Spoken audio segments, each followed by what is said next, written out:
Hey there, and welcome back to Pest Control Legends. I'm your host, Dan Leibrandt, and today I'm joined by Chase Goodall.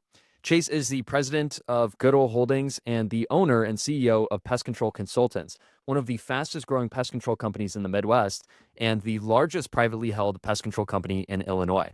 His company is set to be recognized by PCT as one of the top 100 pest control companies in gross revenue, doing over $11 million a year. In this episode, we break down how he's grown pest control consultants into an 8-figure pest control business, how he thinks about acquisitions and integration, and what actually drives sustainable growth in pest control today. Now, without further ado, Chase, welcome to the show. Dan, thanks for having me. I appreciate the opportunity to talk a little bit about what we've done to grow. I am passionate about sharing those things and look forward to talking with you here. Absolutely, man. So, to start off, tell me how you got in the pest control industry. How did this all get started? Yeah, so pest control is a unique industry. Most people, kind of fall into it. They don't, decide they want to do pest control. You hear that all the time by all these business owners. But so my dad and grandpa were in pest control. My grandpa had a company in the 90s, built it up nicely. Terminex came in and acquired them. My dad had a non compete with Terminex, but went to work for them as a branch manager. And then when his non compete was up, he started Pest Control Consultants. I would have probably been 12 or 13 years old at the time. And during those summer months, I would go with him to work, servicing the exterior of homes while he would do interior. That was, late 90s, early 2000s when pest control was done inside and outside on those recurring services. So I got to learn, that process at an early age. Um, Got married right after high school, decided to jump, into the industry with my dad. I saw some of the success my grandpa and him had. And I started just like a lot of people as a technician. And then when my dad kind of pulled me out of the field and wanted me to do sales, I started cold calling businesses, specifically the commercial side. At that time would have been, I don't know, 2012. Door to door wasn't something that was super relevant where I lived. So it was, the way I was selling was through cold calling, and it worked out pretty well. We started growing, and I learned a lot during that process, just getting in the trenches and doing the work. Hmm. Okay, so talk to me more about what you were doing when you were cold calling. What was working? Yeah, so I would just write a list of customers in my service area that we did not have specifically on the commercial side. Being in the Chicagoland, the winter time, we didn't onboard too many new customers in the winter, so we had to go after new customers. Um, and so I would just make that list in my local markets. I would drop into those business places asking for the director of maintenance or environmental service or whoever was in charge of the pest control contract, get their business card, get, exchange cards, and then I would, come back to my office at the end of the day with 12 to 15 contacts of people that I needed to reach out, schedule an appointment with, and try to present a proposal to. And so I would spend my days from 7:30, 8 o'clock in the morning just cold calling, making appointments for the next day, all the way up till 6, 7 o'clock at night. Next day, I would go meet with the 3 or 4 people that agreed to meet with me, and that's when we started talking about the pain points they had in their pest control service. And I was able to switch over a lot of those services to our platform, mainly because we were local. We had the personal touch. That we were able to save them some money, being that we were local. And I was very fortunate during that time to sell as many contracts as I did, and that went on for several years, until we started building out our sales team. Hmm. Okay. So, how specifically did you close those commercial clients? Like, was there any specific thing you did to make sure that they become a customer? No, I mean, the number one thing I did was I drove them to a yes or no. They told me, "No, we're not gonna buy from you." I would always present a proposal regardless, whether they weren't interested or not. Um, but I was able to take them to a yes or no. If they told me maybe, I would follow up until I got a yes. I'd get creative and follow up, whether it was you know, uh, uh, sending them things in the mail or delivering pizza or donuts or whatever to their staff to kind of get their attention, or just following up, dropping in cold, until they would meet with me to kind of talk more about it. So no magic formula, just persistence. I really felt like we would do a better job than Orkin, than Terminex, than some of our other local competitors. And so when I got interest, I drove that interest to conversion. Okay, awesome. And then you mentioned following that, you started to build an inside sales team. And what you told me before the call is that I think your inside sales team did like $3 million in revenue this year, or last year. So, kind of break down first off, like how did you build your inside sales team, and what did you learn from that? Yeah, so during the summertime, calls were coming in. We were in a niche market, 2 hours west of Chicago was our home base. We did really well organically, and so we would sell over the phone. We would do same day services, and that's what was going on in the summertime. And we had some marketing strategies at the time, but we were just focused on converting all of our leads to a recurring customer, a quarterly customer. As time went on, again, I mentioned I would sell commercial during the winter when the phones weren't ringing, and then we got back into spring. The calls were coming in and things were rolling. And I was in the office doing the majority of the selling until we had more leads coming in that I could handle. And then we started, training CSRs to sell. And then shortly after that, we're like, well, we need a sales team. The CSRs aren't necessarily the right salespeople. And so we were hiring salespeople to take exclusively new customer calls and deal with all of our online traffic, all of our online forums they would handle, all of our Facebook leads they would handle. In the same way, we were going to drive them to a yes or no. If we got a lead, we're going to follow up until you tell us no. And we've got, now we have, we can automate a lot of that stuff through journeys and things like that, where they're constantly getting a message from us, to buy us some more time so our reps can be on the phone closing deals and not doing as much of the follow up themselves. But yeah, just built the team out. We had, like you mentioned, Dan, we had a sales rep that closed over $1 million in recurring revenue over the phone just this last year. That was the first time in our company that we had that. I think it was right at 3 million was our inside sales revenue, added revenue that we put on in 2025. So we're super excited about that. We're up 185% January of this year to January of last year in new subscriptions added. So we're really focused on dialing in the digital marketing in the off season, trying to get things in place with budget and strategy. So when we get to that April, May time of year, that we're just running and gunning and running the play, if you will, in terms of execution. Hmm. So how are you closing all these leads? What's your secret? When we answer the phone, we are using a process to funnel our customers to our subscription based service. We tell them pest control is a process. It's like going to the gym and lifting weights. You can't do that one time and expect to be in good shape. You have to continually do it. And when you turn pest control off, the bugs come back. And so we just train our sales reps to be door to door, like a door to door rep would be on a door. Like, we're not selling a general service standalone. We're not selling a stinger job standalone. We're opening up a service where, hey, we're going to do rodent control for you. We're going to sweep your eaves. We're going to granulate your yard. We're going to treat 3 feet up, 3 feet out, all the way around the home. And we use terms like best practice, industry norm, things like that to come out on those quarterly basis versus, doing a one-time service. And so we talked to them about the difference in price too, as well. If we get to that point where if they tell us what we want, just that one-time service, we kind of, the one-time service is going to cost a lot more. The best bang for your buck will be this 1 year service subscription. Give us a shot for a year. Let us show you the value. It's not like it's a long-term commitment, but we both know if we get a customer signed up on a quarterly basis, the idea would be to hold that customer for 3 or 4 years, which is the average life of a pest control residential customer. Hmm. Got it.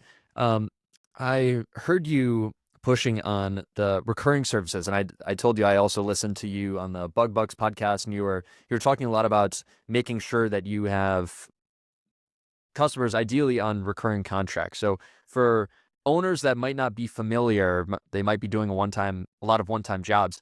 Why is it so important to get people on recurring plans and subscriptions? Yeah, it's like recurring revenue is the holy grail of our entire industry. PE is Mm. getting so involved in the home service space, specifically pest control, because of recurring revenue. The best thing about it is the cash flow, but the second best thing is you can forecast your months and out in front, like projecting how many employees you need, how many techs, how many CSRs based on the customer volume that you have active, which is which is a recurring customer, and then the workload. So that part of it is probably the two best reasons why you should be looking at it from that standpoint. The other thing is it's ultimately going to be the best option for the customer, because the bugs in the seasons, everything is changing. Products last X amount of time. Everybody wants to prevent being proactive versus reactive is always a better play, and most people agree with that. And so it's a relatively easy service to sell over the phone. The other thing that you mentioned is like, how do we do it so quickly? We're sending our customers digital service agreements over the phone. We're collecting credit cards over the phone. We're scheduling same day service over the phone. So we're making it super easy for our customers to say, hey, we'll go with you guys. There's no reason to really call anybody else to get another quote. Mm, got it. Yeah, that's a trend that I've noticed across industries. You take like an Amazon. Why is Amazon so successful? It's because they make it so fast and so easy. So it seems like you guys are doing the same thing. Yeah, I mean that's a great point. And if I can be the Amazon of pest control, I think that's a good play for me. Yeah, 100%. And also I wanted to backtrack and ask you. So, um, Pest Control Consultants was originally your dad's company, and I think you said you Yep. started when you were like around 12 years old or so. So then, what did that look like taking over the company? I mean, how did your role transition? And I mean, how do you take over someone else's business and make it your own? Yeah, so when my dad had the company, I was just a teenage boy. It's my junior year in high school, I worked for my dad. My senior year, I worked. I got married right after high school. Yeah, I think graduated in May of 2006, and then was married to my high school sweetheart in August of that year. And so I went to school for business, knowing I was going to work for my dad. At the time, our business was probably doing less than 25,000 a year, because he was 2 years off, 2 years into his business. Wasn't really. He had a second job as well, just trying to make ends meet to build it up. Um, so I was grinding with my dad. We were in the trenches together of the business. I was servicing accounts for 4 or 5 years. When I got taken out of service and put into sales, it took me a minute to kind of understand what cold calling, what cold drop ins, what follow up, how to push, how to become unreasonable with people. But once I figured that out, I started selling like crazy. I would sell hundreds of thousands of dollars worth of recurring revenue a year on a cold basis, not a warm lead. And when my dad noticed that the business was growing, we were hiring more techs. He gave me 30% equity of that company when I was around 24, 25 years old as kind of sweat equity for some of the output that I was doing. And so as time went on, I was doing more I wasn't servicing accounts, just selling inside sales in the summer, cold calling in the wintertime. And the business was growing. We did an acquisition together, my dad and I. We bought one of our local competitors that had 3 or 4 techs. They had a juicy $100,000 annual contract that we really, really wanted. And we were told that we would not get them through our cold calling efforts. They were extremely loyal to the owner. So as time went on and my dad retired, my dad was snowbirding in the wintertime. I was running the company for probably the last 2 years that he was the majority owner. And then from when I took over January 1st of 2021, I became the sole owner. Bought his 70%. We doubled in growth from 21 to 22. We doubled again, and from 22 to 23. It was almost as if my dad would always tell me, Chase, I know you want to grow, you want to scale, but don't put the hog in front of the pig. Don't go too fast, too quickly. There's a lot of problems when you grow your business: insurance costs, liability, payroll, all the things that a lot of people are afraid of when you are growing a business and scaling. And I never had that fear. It never scared me. I was excited about an opportunity to increase revenue, to hire more people, to do more acquisitions, to spend more money on digital marketing, to bring door to door sales teams in. I embraced those things and thought as a challenge to see, how big can I take this company before I hit my ceiling and potentially have to hire a CEO to replace myself. And as you mentioned, we did 11 million in revenue in 25. We'll do 16 million in 26. The plan's in place. The sales teams are here. The digital marketing budgets, like I mentioned, we're up 185% on our subscription sold January of 26 versus January of 25. So you get to that point, you can bootstrap the first million. You can really realistically bootstrap the first 3 or 4 million in pest control. What I mean by that is the owner can drive all the growth with minimal help through cold calling, through door knocking, through a decent system like a field route CRM. But you get to that point where you need people and you have to develop the people. And that becomes crucial to go from 5 million to 10 million is developing an office manager, developing a branch manager, developing a route manager, right? You need a lead technician, a lead CSR that knows how to kind of build the team up and provide, have good culture within your company. And so those things were things I did when my dad didn't want to do that too quickly. He was a little bit afraid of having higher payroll and hiring more talented people. Not that he didn't do a good job. When my dad was owner of the company, our EBITDA was amazing.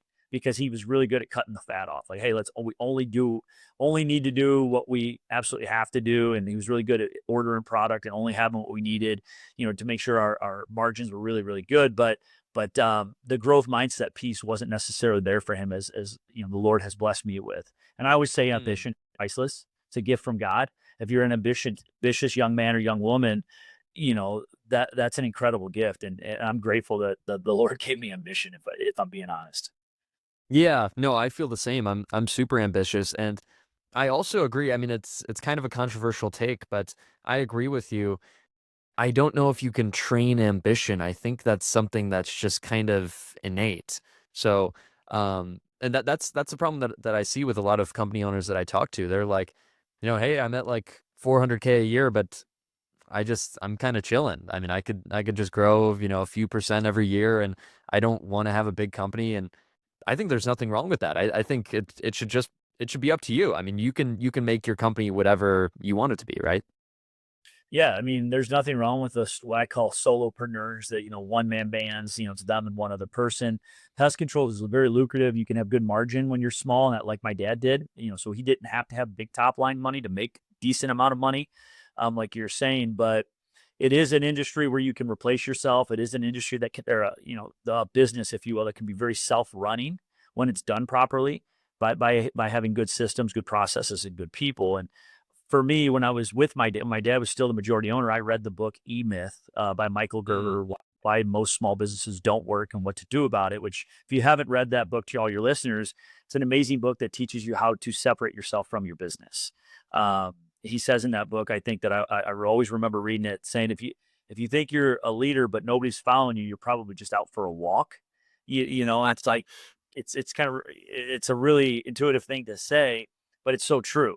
And you don't want to work. You want a business that works with you, not involved in the day to day trenches of pushing and shoving. And it's fascinating. So it's an amazing book, and that kind of catapulted me to think differently than my dad did. But then the other piece was selling, like this idea that if the economy's bad, I can still create my own economy, because I have the skill set where I can call on people, I can knock on doors, I can not have to depend on anybody to find a lead if I need to. Now we're at the point where, like I mentioned, millions of dollars of opportunities coming into our business. It didn't happen like that overnight. And as your listeners know, when people are opening a pest control branch, you're not going to have 100 new calls coming in on day one. Nobody's going to know who you are. So getting out of obscurity, is one way you can grow your business, by joining your chamber, by joining Rotary Club, by shaking hands with people that have influence in your community. And I realized that at a young age, that I needed to get out there and talk to people. And the more hands I shook, the more money I made. And that's just a life principle. The more hands you shake, the more money you make. And and if people don't know you, they won't buy from you. So that you need to make sure people know who you are in your community. And those are things Mm. that I kind of learned on the fly. But again, like we talked about, ambition. The ambitious person learns that quickly. The person that's not as ambitious, it's like, I don't necessarily need to get out there. It's just it's a shift in mindset. Hmm. The more hands you shake, the more money you make. I don't think I've ever heard that, but that's really good. I totally agree. And that's the problem with most of these smaller owners is that no one knows who they are. They're invisible. They're not connected with other businesses in the area. They're not regularly selling. They're not getting their brand out there, maybe posting on social media and doing that kind of thing. So you're totally right. I 100% agree. And what I want to cover here then is, and to backtrack a little bit, talking about your numbers, and you said you hit 11 million last year and you're projected to do 16, which I'm sure some people are listening to this. They're like, dude, there is no way that is so crazy. You are growing so fast. So can you explain, like, how are you growing so fast? One of the things that we always wanted to do is grow by 25% a year, because every 3 years we'll double. And so that was our focus, was 25% early on, through actively pursuing recurring revenue. Now it's different, because we have a budget for marketing. We have money in our company. We can spend 100 grand a month on ads, whether it's LSA, pay per click, Facebook.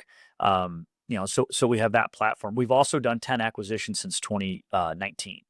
So I Hmm. have so many arms flowing into my companies, organically. And what I mean by that is we'll acquire a company, we'll acquire their phone number, we'll acquire their GMB, and we leave their we do some we definitely go in there and put the right verbiage on the GMB, but we leave the phone number and we leave the company name, especially if it's been around and has a good reputation with a lot of positive reviews. But that company flows to my call center, my sales teams, right? They also look in the market and there's my company and that flows into me. So you might Google pest control, a certain Rochelle, Illinois. You might get, 3 companies that come up, and I, have all 3, and because I've Yeah. a little bit. So we get when we're in, being we're not in the heart of the competition in the Chicago suburbs. We're a little on the outside looking in. Now we're more actively involved in the Chicagoland. In fact, my vision for my company is to be a household name in the Chicago suburbs, like an EcoShield, like a Point, Pest Control. Those 2 companies do really well in Chicago with all their door teams,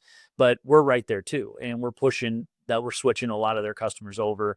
But the way we're doing it now is the digital side. We have door-to-door sales teams where we have a budget in place, and we'll do $2 million on the doors this summer. We'll do $3 million on the phone this summer. We do acquisitions too. We did an acquisition in Chicago last year in March. It was a $1.3 million deal that we closed. So overnight we added 1.3 million recurring revenue to our business, which you can't always.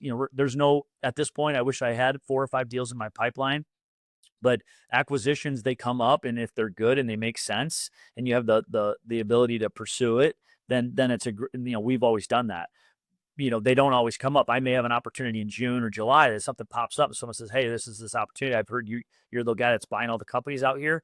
Then I'll look at those deals as well and see if it makes sense. But to go from 10 million or 11 million to 16 million, you have to have the systems in place. You have to have a healthy budget, which means you have to have good EBITDA, right? Good net income, so you can reinvest a large portion of your net income back into the business. But you have to have the digital, you have to have the door knocking abilities, and you have to have the courage to execute it.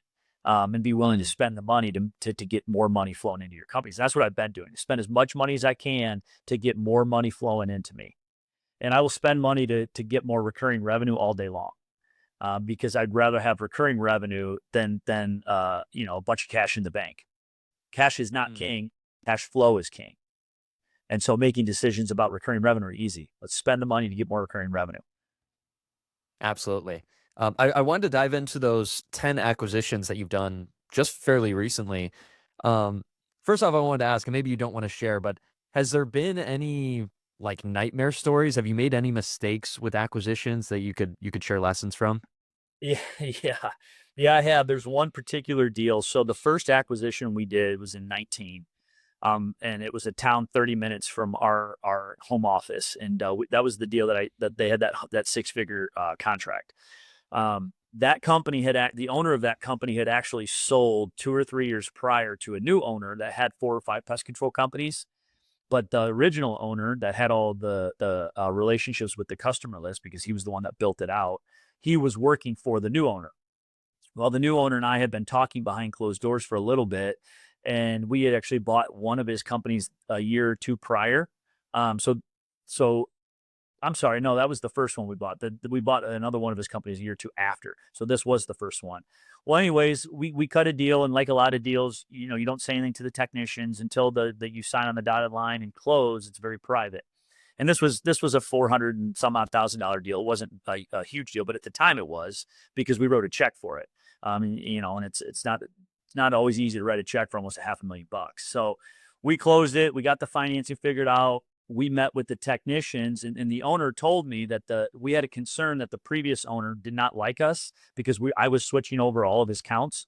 I took so much revenue from him when I was going through cold calling and doing all the things I talked about.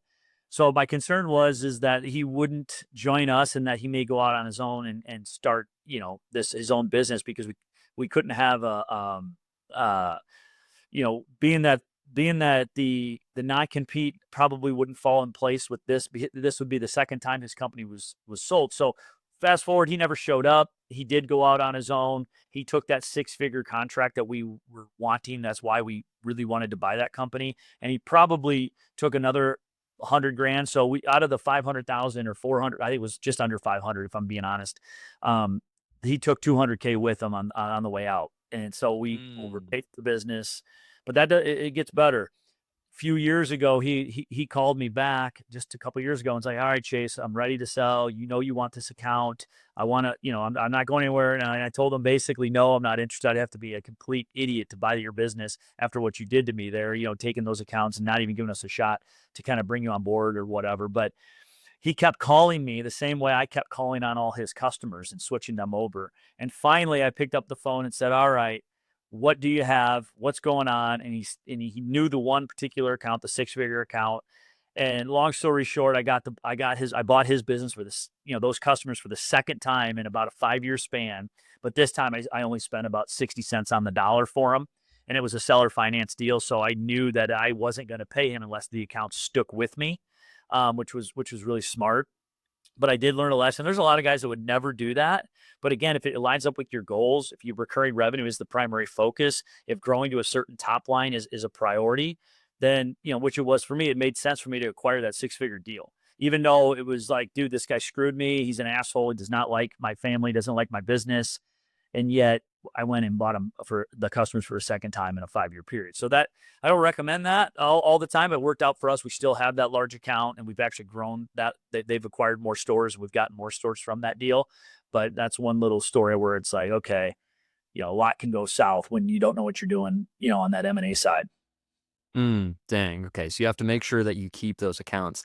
And I actually remember what you said on the Bug Bugs podcast, which was that usually you can expect, and I think this was like 2 years ago, so this might have changed, and I want to hear your thoughts on this, that when you acquire a business, you can expect about 10% of the customers to leave. Is that still the case? And how can you prevent that as much as possible? Well, the best way to prevent it is to buy a business where the owner is not servicing the accounts, where they're Mm, technicians and they're technicians. When the owners are out there, it's more challenging because nobody's going to do it as well as the owner did. So that's a big part of it. And when a lot of guys are starting out, you are buying the one man bands or the two, one owner and one technician type businesses. So 10 to 15% is probably fair. The deal in Chicago, that owner was completely hands off. He had 3 full-time techs, and the owner was not out in the field. I think we did a little bit better. I think we were at like 8% attrition by the end of the first year with all his recurring revenue or active subscriptions. But I mean, I think 10% is fair because of transition. Things are different. CRMs might look different. Trucks might look different. Technician turnover could be, a little bit high. But that's the double-edged sword of acquiring a business, right? You pay that 1.5x or 1.3x or in some cases 2x, yet you might lose 8 to 10% or 5%. It just kind of comes down to the upside. For example, the company that I acquired in Chicago, for every one customer that canceled, we signed up 3 new ones through all their local SEO.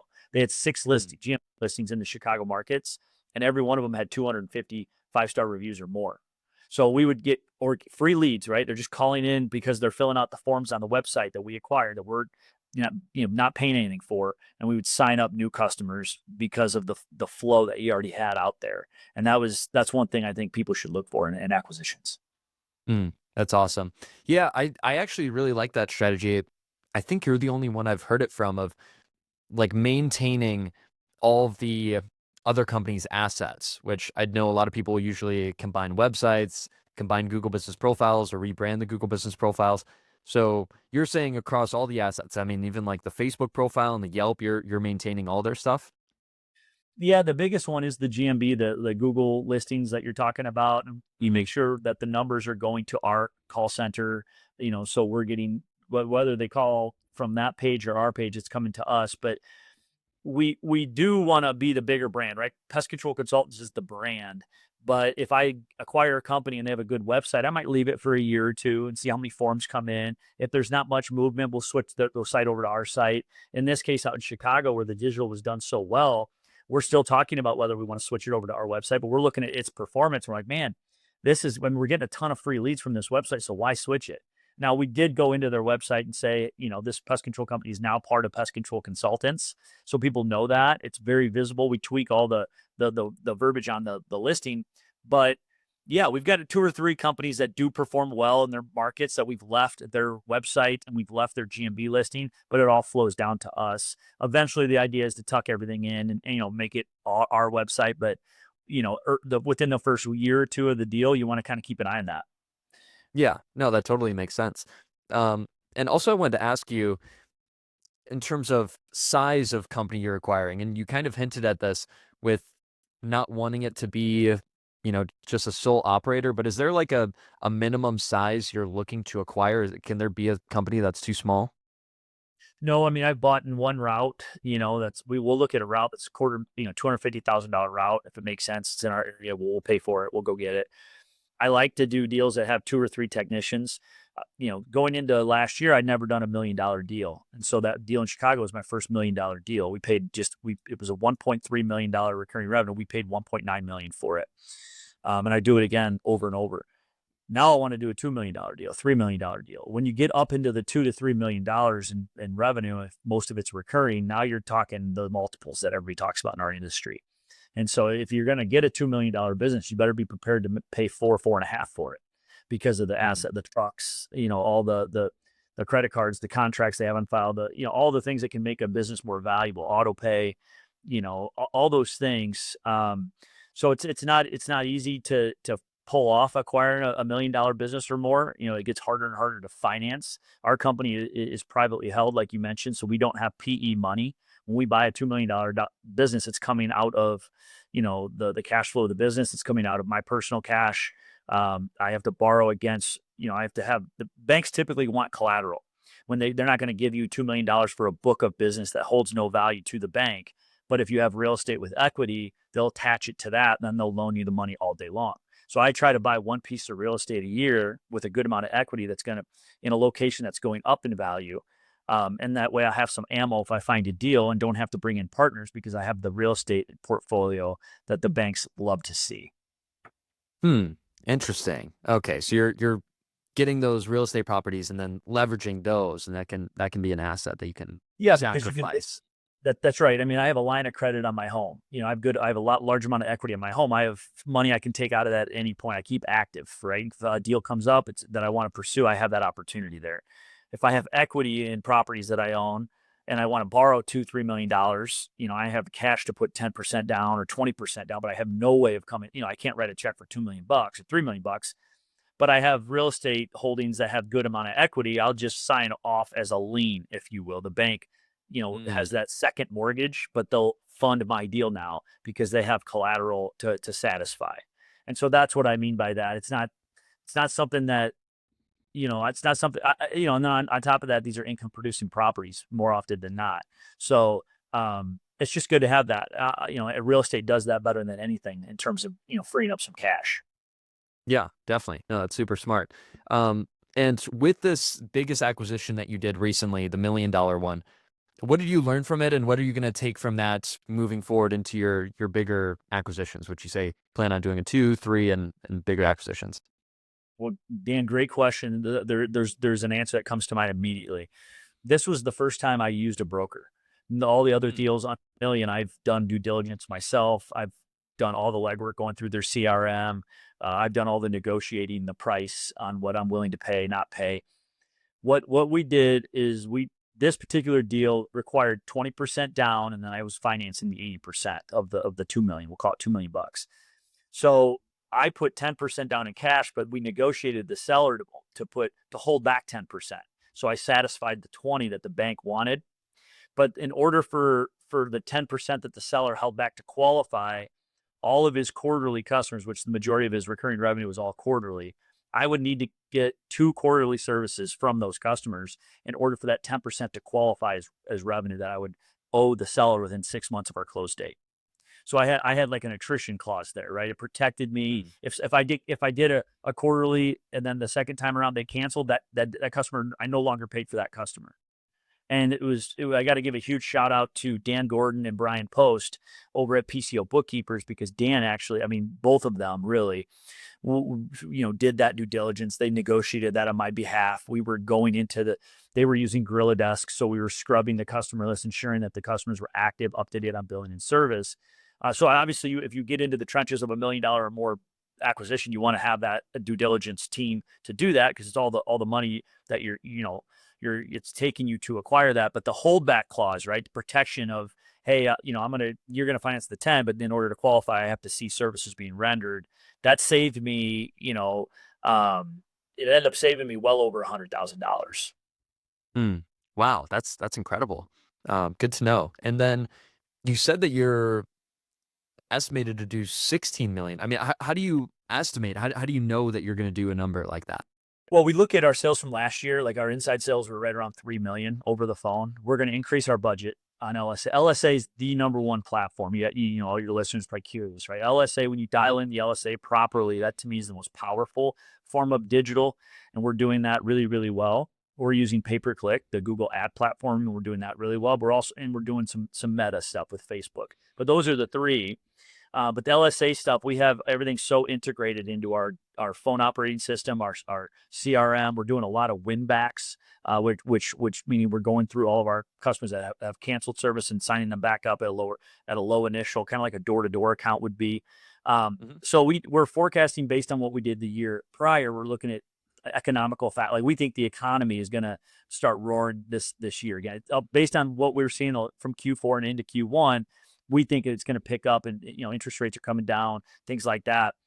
Uh, and then when we talk about door to door sales, way we look at door to door sales is we look at like we have a budget and a market, right? So if I'm going to put $1 million worth of revenue on the doors, it's going to cost me around $1 million or so based on marketing deals and things like that. We have we have a partnership with a group out in Utah that we get our sales reps from that are relatively turnkey reps, and we've negotiated a good deal over the years. So my deal is comfortable for me, and so I have that, I know I'm going to get $1 million or $1.5 million from door to door. I can draw a circle on a map and I know exactly where they're going to be. I can also know Mm. what the ACV is going to be.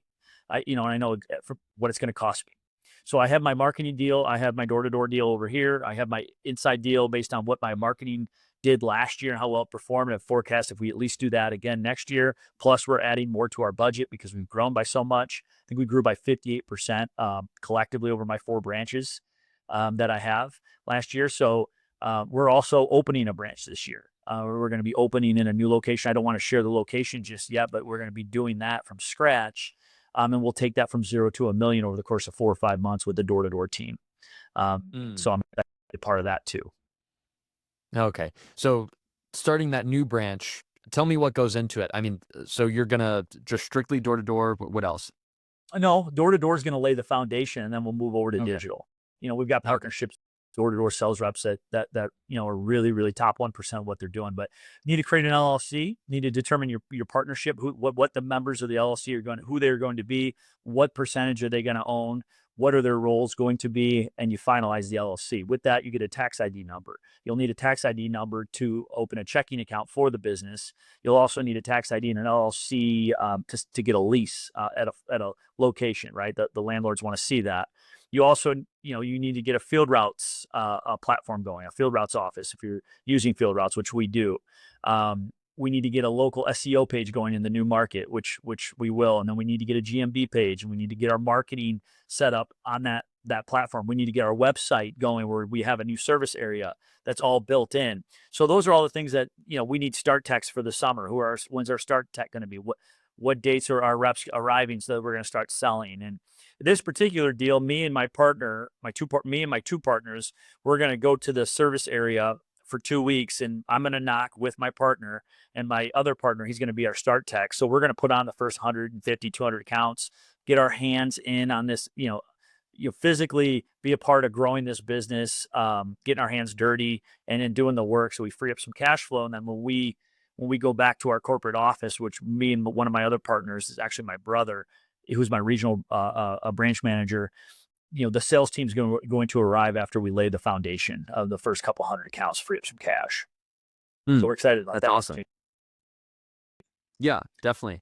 And then I want to dive into door to door a little bit more. And I had kind of I don't know, almost an annoying question. So I Yeah. um I usually post questions, every other day in our Facebook group, the Pest Control Millionaires group. And I made a post that the comments kind of surprised me. I asked, "Does your company door knock? Why or why not?" And almost everyone was saying, "No, F door knocking, door knocking's the worst, whatever." So, can you tell me why you guys door knock and I mean, why uh, I guess you'd recommend it or advise against it? Yeah, I think in order if you want to scale and grow, you're going to have to sprinkle it in. And I tell people we're not a door knocking company. I door knocked. And I did it myself for years. I recruited teams at Northern Illinois University, not far from where I live. But I learned how to do door knocking. It was easy for me because I cold called first. And so I already was used to that cold intro and that follow up. Door knocking, is very similar to that, except it's actually an easier sales process because you're getting a yes or no within 10 minutes. So people, I can't tell you how many times, Dan, that I've knocked a door and they're like, "Oh my gosh, I was just getting ready to call pest control. We've got Mm. ants everywhere." And I say, "Great, that's actually why I'm here. We're taking care of everybody out here for those ants and spiders." Now, you're not necessarily taking care of everybody, but you have customers in that area. And so you're going to name drop those customers and say, "Yeah, we're doing their service. My trucks are here today, or they're going to be here tomorrow. We've got a nice neighborhood discount that we're doing." And people are like, "Great. I was just going to call, I was going to get book rate. We're going to save them some money and they get a little cheaper deal on the initial." And we sign them up. And so when you get that gratification of like, I'm solving a problem for somebody, they don't have to go call, they don't have to wait 2 weeks to get somebody out to their home. That's a really cool thing to do. And so people on the Facebook groups are like, they've not, I would dare to say that most of the people are saying that they hate door knocking, have never personally door knocked. Mm. They just hate it that these teams are coming in and taking their customers. That's why I started door knocking. Yeah. People Yeah. were coming into my neighborhood, in the suburbs of Chicago, and it was Aptiv, it was Point, it was Fox, it was Greenix, all these companies. It was big sales team, and they knocked my door, and I thought to myself, I can't have these outside sales team. I'm in this market, I live here, and these guys are coming out from Naperville or wherever, West Chicago, and they're college students from Utah. None of them actually live in Chicago. None of them actually know much about pest control, which is what people don't like. But what they do is they know sales, and they're trained well. They know the CRM. They work the hours, and it's a numbers game. You talk to 10 people, you're going to sell one deal. If you're good, you might only have to talk to 7. But eventually, you're going to knock a door, and someone's going to tell you, "I was getting ready to call somebody," and then you get a Mm. sale. So I wouldn't hate it. I actually really respect it because it is a grind. These guys are out there from 10 a to dark for 4 months, 6 days a week. And, it comes back down to what I said earlier. The more hands you shake, the more money you make.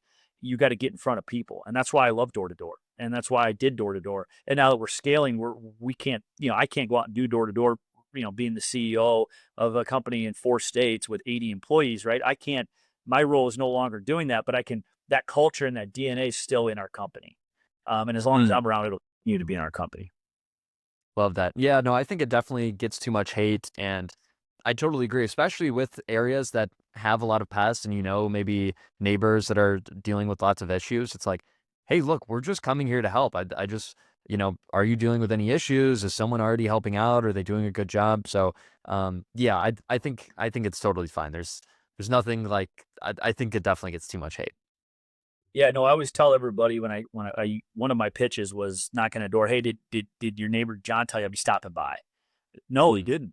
So, they just let their guard down like you said, that was a great little pitch that you just gave. It's like, "Hey, I'm not here. I'm just the messenger of good news of what I'm doing, Yeah. is doing. You don't have to buy from me if you don't want to, but I'm gonna if you show me any interest at all, I'm gonna drive you to a yes or no. If you give me no interest, I'm gonna not waste my time. I need to go talk to the next person." But that's a great point. And I think people that want to grow their company in competitive markets, and you're at that $3 to $5 million top line revenue, sprinkling in some door to door to create better route density to kind of remain competitive. I tell my local market where I live, that most people don't like door to door people, but I have to do it to remain competitive. All my Mm. competitors, and so I have to do it a little bit too. And I don't want all these people from out of town coming in taking my customers. When I tell my customers that, they're like, "Oh yeah, that makes sense. I kind of understand why you do door to door too." And Mm. it's like, so it's just kind of that shift in mindset on why why you would do it. What are your goals? What are you trying to achieve ultimately in your business? Definitely. Got it. All right, I've got two more questions for you, Chase. The first one is earlier in the show, I know you mentioned E Myth, which is a great book. Are there any other books you'd recommend to pest control owners or just anyone in pest control? Yeah, the door to door side. If you want to get into door to door, there's a couple books. One that most people probably don't know about is called "Flipping the Script," and it's a great mindset shift on number one, what is door to door, how it works, kind of the mindset of working a schedule in a summer. It was a great book. It's what we used to train our reps that we recruited it and went out with. The other one is the Lenny Gray book, Door to Door Millionaire. Everybody knows that in our industry. Mhm. Lenny's class act. You can't talk to him and feel like door to, he represents the door to door space extremely well. But the books that I will say, what really changed my life, the E Myth changed my mental game on business. But Grant Cardone was as a mentor of mine, and if you're not first, you're last, and the 10x rule. Those two books in my early 20s, those two books taught me how to sell. They taught me how to Mm. cold call. And I would listen to Grant Cardone's Young Hustlers podcast and him talking about being unreasonable with people, and getting out of your comfort zones. And the other side of your discomfort is where all your dreams are at, and all the Mm. things in life are on the other side of that. And that just resonated with me, and I essentially did what he said to do, and I started getting more accounts, more revenue, and growing my business and my network. That's awesome. Yeah, I've watched a lot of videos from him. I think I've listened to one of his audiobooks, but I'll have to dive into his actual books. Um, so that's a good 10X recommendation. Rule, and the if you're not first, you're last are really good reads. Grant's changed a lot. I mean, I was listening to him when he was just building his business. Now he's so big in the real estate game, and he's a lot. He's gotten really, really, really big. But his early stuff was primarily all teaching people how to sell, and it was really Mm. good stuff. Yeah, yeah, definitely. Cool. And then the last question I've got for you, Chase, is what is your message to the pest control owners out there? What do you want to tell them? What do you think they need to know? Man, I think the owners need to realize that whatever it is you're trying to achieve, you know, if it's going to be, it's up to me, is what I tell my partners. And that extreme ownership, like if anything that happens to you, good or bad, it's because of you. And you need to be the driver. If you're doing less than 3 million, you have to be the driver. You will rise and fall on the kind of leader you are. I mentioned earlier, if you want to go north of that, then obviously you need to recruit people and build people and give people the opportunity to do things maybe better than you can do them. But this industry, there's nothing special about me. If I can grow a business to 5 million, to 10 million, to 20 million, then so can you if you want to. But know your goals, know what you want before you start, and reverse engineer it and go, work your way back. And then it's easy to make decisions. When I look at acquisitions and my wife tells me, boy, that's a lot of money, Chase, or are you nervous? Or where are we gonna get the money? It's gonna take everything we have to close that deal. We talk about, does it align with our goals? Does acquiring this business align with what we want as a family and what we want our business to look like when we're done with it? And if the answer is yes, then we make that decision every single time. If it's no, then we walk away from it. But having that mindset has really been a game changer. And I'll tell you, Alan Draper, I've been on the Bug Bucks, I think, a couple times, and him and I have talked. He's a friend of mine in the industry. He gave me that advice one time when I was wondering about doing an acquisition, or I can't remember the exact situation, but he told me, if it lines up with your goals, it's a yes. If it doesn't, get away from it. And it's super simple, but it's powerful. And so I think that's something that I would tell owners when making decisions about scale and growing and hiring people, in terms of their target, their own personal targets. Love that. So extreme ownership and align with your goals. Well, awesome. This has been a great show, Chase. Thanks so much for coming on. I know how valuable your time is. Where can people find you and connect with you? Yeah, man. So I'm on LinkedIn. You can just look me up on LinkedIn. I'm there. I respond to messages. I jump on calls with guys. Facebook. I'm also on that. I love to connect. I love to give back. There's been so many people who have helped me get to where I'm at. So I look at it. I want to do the same for other people that want to grow their business, and if they want help or questions, I'm freely available to help them out if I can. Awesome. And anything you'd like to plug or promote? I would say, I mean, Field Routes, the platform Field Routes, to me is still the best CRM for pest control owners, that are wanting to grow. Um, I would say the Pest Control Millionaire Group. You guys are such an asset to the community. The Bug Bucks group is amazing. There's just a handful of these groups, and keep doing what you're doing, because if I'm young and I'm in the industry, I saw you guys would have got my attention at 18, 19, 20 years old, and I would be following and engaging, and all the things you guys talking about are legit, and it's what you should be doing. So keep doing what you're doing, keep helping people. I think there's a great amount of satisfaction in helping elevate other people. Yeah. Well, I really appreciate that, Chase. Thanks for mentioning that. And thanks again for coming on the show. This has been great. Yep. Yeah, man. Appreciate it. Thanks for having me. Of course.